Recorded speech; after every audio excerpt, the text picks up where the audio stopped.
The WWC, what the world is watching. Season starting soon, and migration will be shortly after. You're too strong. Maybe you're a gold seat right now and hard on the market for you to get. Maybe you're purple and you're a little weak for a purple and nobody wants you in the server. What can you do? Let's get into it. 600 plus days of last war grinding, battles spawned, lessons learned, strategies mastered. When we talk, you level up. Welcome to the Warzone Wrecking Crew. Welcome into WWC QB18 here. Today we are talking about helping people with transferring. So season's coming up. As you know, I was gold. I needed to get dropped to purple to get into 71. It was a problem. Previous seasons I had tried tricks like dropping my gear, removing that stuff, and it didn't work. Two migrations in a row. So I took it upon myself to come up with a game plan and stick to it, and I am currently in 71. So I can help you with a few things. There was a question that came in about transferring and how they should do it or what they should do. There was another question that came in and said, hey, if you're dropping your power, you must have missed all your versus boxes. I can show you what I did. I cannot guarantee you that they won't change the rules or watch my YouTube video and say, nope, we're going to close that loophole. Don't know, but I can show you what I did. And then the second thing is I did not miss a single versus chest in the 10 weeks that I did my strategy. So the important thing that I focused on, and I heard that the game was focusing on when building the servers, was it was looking at total hero power. So again, this goes into, I've done a few videos now where I've talked about this, right? The individual power versus total hero power. Individual power is when you're increasing your base and things like that. A huge 50 million of this is your drill grounds, stuff like that, you know. Total hero power is just your top heroes, or all your heroes combined gives you a total hero power of what it is. And I had heard that they were trying to control it based on total hero power, which is why if you remove all your gear, it drops your total hero power. And the problem with this strategy is you don't know when they're compiling the list. You don't know when they start it, what they're looking at. Are they looking at versus? Are they looking at the 3v3 competitions? Are they looking during the season to see how you're doing in attacks? Or, you know, who knows when they're actually doing the calculations? Nobody has told us. So I needed to make sure that I did this from the beginning of the season on, because I wanted them to be able to look at me and know that I was lower all season. And I did that, and I was 208 million, I think, when I came over, and now I'm 234 million when I added everything in. So let's see, what did I do? So first of all, from your first, how do you hit your verses, right? How do you keep your total hero power low? And still, so first of all, when you want to play the game and you want to keep your total hero power low, I don't want to advance anything that's going to make me stronger. It sounds silly, right? But that's what I want to do to keep my total hero power. I don't want to get stronger.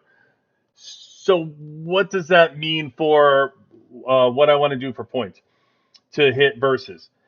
Drone, you know, there's a couple things. I didn't use any drone components. That was the first of all, right? So let's take a look when we look at versus.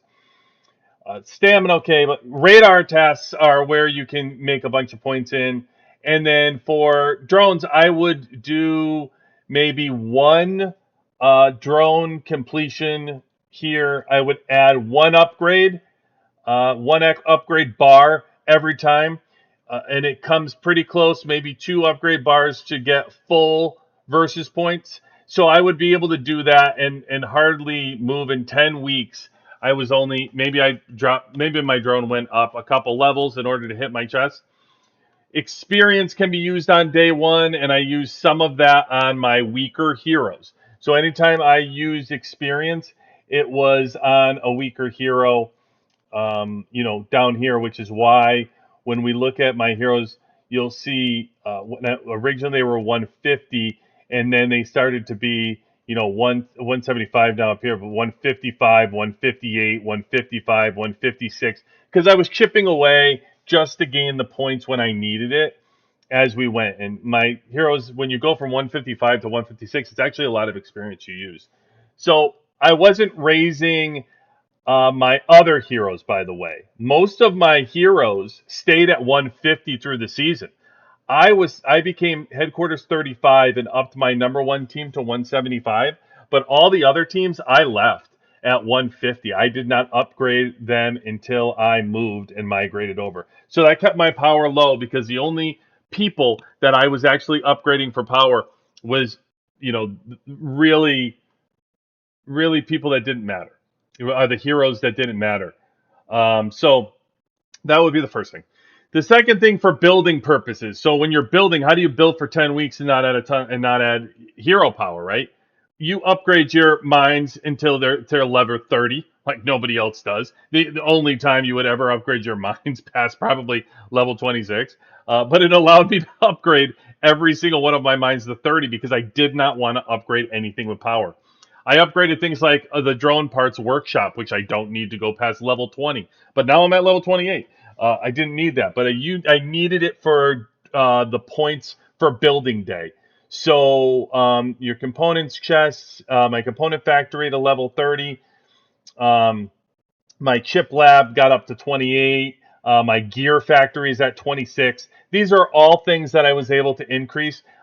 My coin vault, I've got to level 27. I started upgrading my coin vaults and food warehouses. These are all things that you can upgrade that don't matter, that you usually don't. They'll add the power. So I did that. What else did we do? Tech day. So tech, in order to not add power, I started doing squad 3. Believe me, if you want to stall out in tech, just start doing your garage 3 because it takes forever. You look down here, I'm getting to these bottom ones here, right? And to do this is such a waste. To do this little move here, it's 48 million to do this 88 million, 92 million. It's crazy. It's the amount, the cost for this and what you're getting. 11 days, look how long it takes. So if you want to stall out, just do Garage Street. There's no other reason to do Garage Street for the most part throughout this game because it's just too expensive and it takes too long. You want to chip away here and there at it, that's fine. But believe me, it'll be hard to complete at this point. So I did that on Tech Day. That was the tech that I focused on. I spent all my resources there and just stored everything else. Hero Day, again, experience is the way to go. I didn't upgrade any. I kept all of my exclusive weapons. I kept all of my shards, all my skill medals. I didn't use any of them. I only would upgrade on experience points just enough to get to the 7.2 million, and that's all I did. And then the next day is easy because that's just building troops. You can easily do that and hit your points, right? The level up trick, that's easy. And then enemy buster, you just kill people. So that's easy. So you're able to do it on most days, and I was able to hit it. After 10 weeks of not adding any of those things, building all this power that didn't matter, this goes in. And getting that, I stayed at 208 million. I really did not move at all for hero power in 10 weeks. So that's how long I picked. That's how long pretty much the season is before for migration to migration. If that's what you want to do, again, there's no guarantee it's going to work. That's what I used, and that's how I did it. So people want to know what's the safe, between a gold and a purple. When we look at the power rankings, what's it going to be safe? It honestly, nobody knows. The people that are going to tell you they know, they don't know. You can go on the Last Word Discord and try to find out. There's no guarantee anybody knows unless the developers are telling you. I've heard numbers get thrown out and they're completely wrong every single year. So people are guessing at the very best is what they are. What I will tell you is I was 208 and everybody else was around 225, which is I probably would have been 230, 232 at the time. So 20 million fluctuation right there, about 17 million fluctuation. I allowed everybody to get above me in doing it. I would say, again, guesstimate right now, if they were doing it right now, the top 4 in the server right here would be gold chairs. I think we're getting into purple probably around here. maybe I'll tell you, you're really close here. Even Rich here at 215, he's close to gold. He's been close to gold every single transfer. So he's riding the line is probably where it is. You don't want to be anywhere close to here if the migration was right now. You want to be more down here, right? 202 is probably a good place for you, saving all your stuff and then going up to 215. So I'll say, let's just say 215 is the landmark for gold. Now below that. So then we get into purple. Purple could be, I mean, really, like purple stretch could be anything. It depends on your server, depends on the people. It becomes a guessing game on where you're going to be and how much on how far you want to drop. You can ask previous people in your server. That would be the best tell for you is to move down your list in here and ask people what they were last transfer, what their score was, and what color chair they were. And that is your best tell on where your target is going to be. You can start putting the pieces together if you just send out a few messages to a few people on your server asking them what color chair they were.